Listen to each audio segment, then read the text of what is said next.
Chapter 4. The first surgery, bone restructuring, begins. The hospital room was sterile, washed in soft blues and whites, the air thick with the smell of antiseptics and machinery. Emily lay on the narrow bed, staring up at the ceiling, her fingers twitching restlessly against the cool sheets. She tried to focus on the rhythmic beeping of the heart monitor beside her rather than the storm of thoughts swirling in her mind. Today was the day. Today, everything would change. She had been briefed extensively about what was going to happen, how they would break her bones, replace some of them with donor canine bones, reshape her body from the inside out. Dr. Helena Marks had explained it all in clinical, precise detail, reassuring her that every step had been meticulously planned. But now, as she lay there, her body still human, her mind couldn't stop racing. What would it feel like to wake up in a body that was no longer hers? The door opened, and Dr. Marks entered, her eyes soft but professional as always. She wasn't alone. Accompanying her was Dr. Thomas Reynolds, the chief orthopedic surgeon who would be leading the team, and Nurse Lillian, the quiet, steady presence who had been Emily's guide through the pre-surgery process. They approached her bed with the calm confidence of people who had done this 1,000 times before, though Emily knew she was their first case like this. This was uncharted territory for all of them. "Are you ready, Emily?" Dr. Marks asked gently, her voice cutting through the mechanical hum of the room. Emily nodded, though she wasn't sure how truthful that nod was. Could anyone really be ready for what was about to happen? "I know, it's overwhelming," Dr. Marks continued, her tone soothing. "But you've prepared for this. Your body is strong, and we've taken every precaution to ensure your safety. The first surgery is the most invasive, but once we're through it, you'll be well on your way." Well on my way to what? Emily thought, her mind spinning. The logical part of her knew the answer: to becoming a dog, to embodying the role she had chosen with such ambition. But now, standing on the precipice of that reality, it felt almost too overwhelming to comprehend. Dr. Reynolds stepped forward, his calm demeanor a stark contrast to the anxiety that was building in Emily's chest. "The first surgery will focus on your pelvis, spine, legs, and feet. We'll be reshaping your hips to allow you to move on all fours, extending your spine to create the foundation for a tail, and shortening your legs to match the proportions of a dog's limbs." Emily's fingers clenched the sheets. She had heard this before, but now it felt more real, more terrifying. She wasn't just going to be altered slightly, she was going to be fundamentally changed. "We'll be using donor bones to replace parts of your skeleton that can't be reshaped," Dr. Reynolds continued. "Your arms and legs, in particular, will require the most significant modifications. We'll be securing the donor bones with titanium plates and screws to ensure they integrate properly with your body." Emily nodded again, her mouth dry. Nurse Lillian stepped forward with a syringe filled with a clear liquid. "This is just to help you relax before the anesthesia," she said softly, her voice like a lullaby. Emily watched as the needle slid into her arm, and within moments, a wave of calmness washed over her, dulling the sharp edges of her anxiety. Dr. Marks smiled gently. "You've got this, Emily. When you wake up, we'll be one step closer." As the sedative began to take hold, Emily's thoughts drifted, becoming slow and distant. She felt her body sink deeper into the bed, the tension in her muscles melting away. The lights above her seemed to blur, and the voices of the medical team faded into the background as they prepared to wheel her into the operating room. The operating room was cold, Emily could feel the chill even through the warm blanket that covered her. The bright overhead lights were blinding, and the sterile smell of the room was overpowering.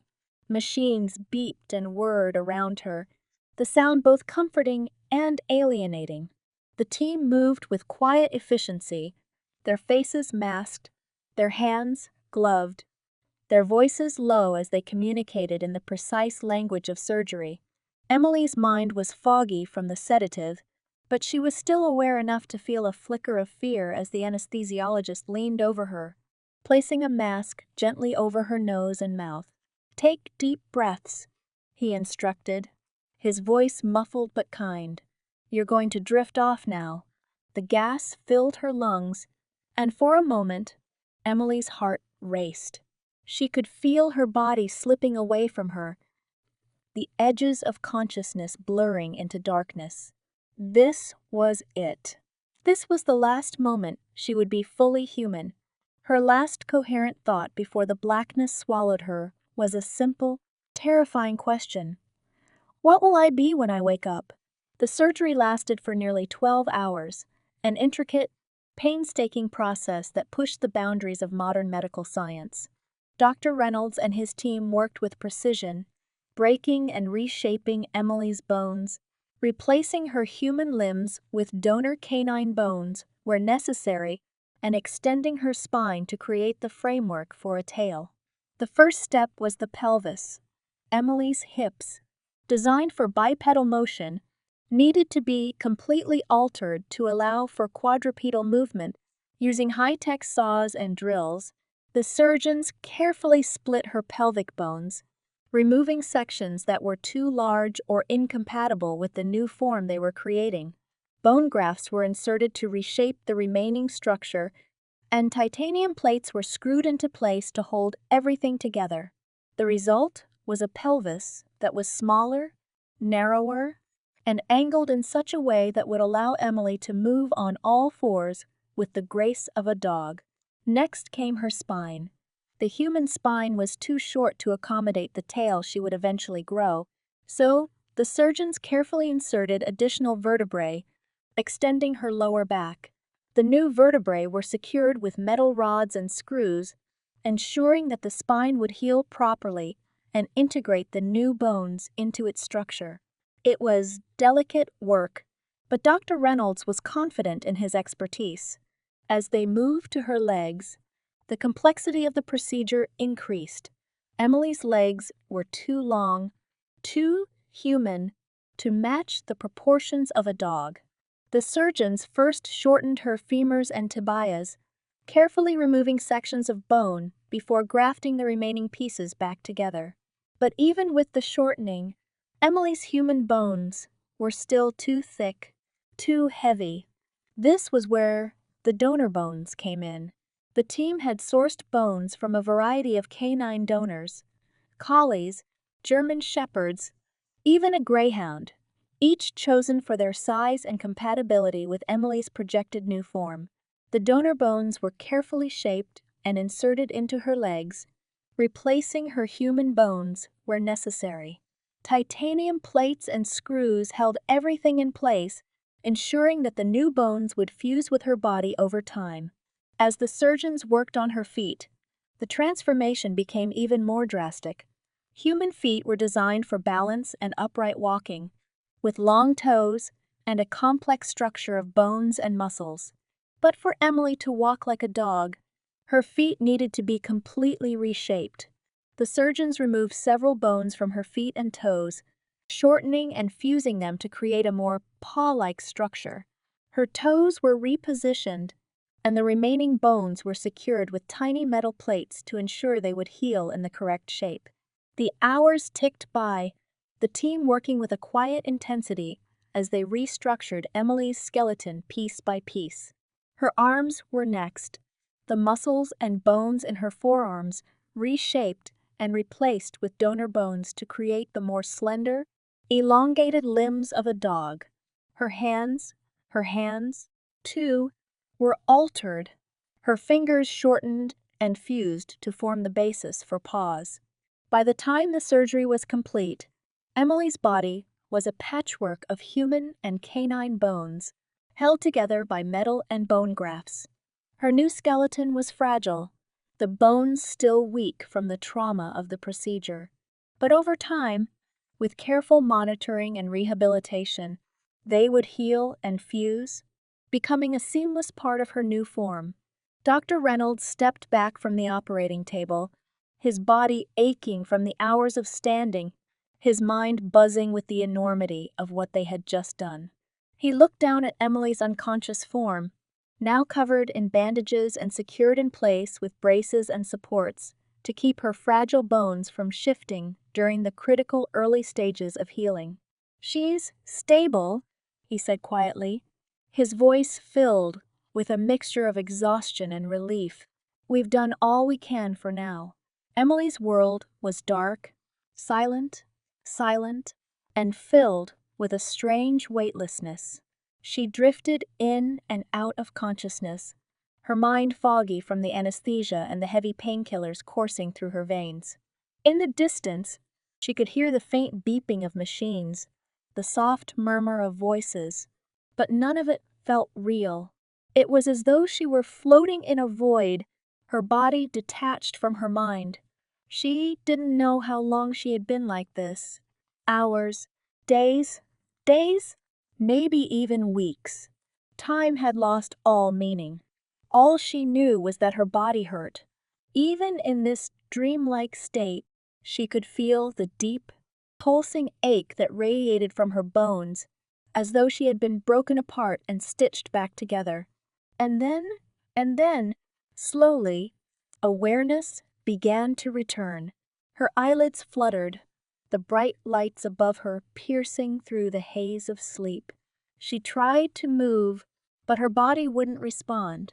Panic surged through her for a moment before she realized she was strapped down, her limbs immobilized in thick braces. What happened? The question echoed in her mind, fuzzy and disconnected. And then, like a tidal wave, the memories came crashing back. The surgery, the transformation. Her heart raced as she tried to process what had been done to her. She couldn't feel her legs, couldn't feel anything below her waist. Really. Her arms were heavy, her fingers unresponsive, her body wrapped in a cocoon of bandages and supports. She was still in the hospital, still in recovery, but something was different. She could feel it, the weight of her body, the way it lay on the bed, felt wrong. Her legs were shorter, her spine elongated, her hips reshaped. "It's real," she thought, her mind spinning. "It's happening."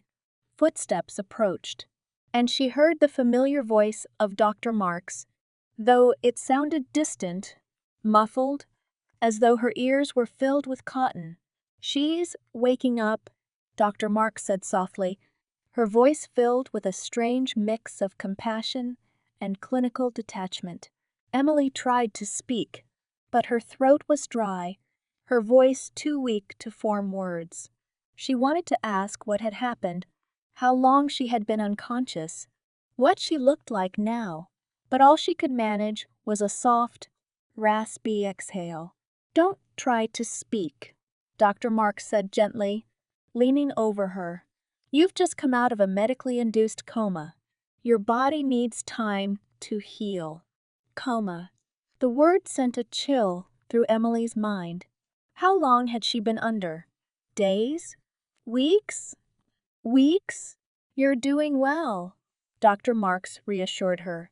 "The surgery was a success.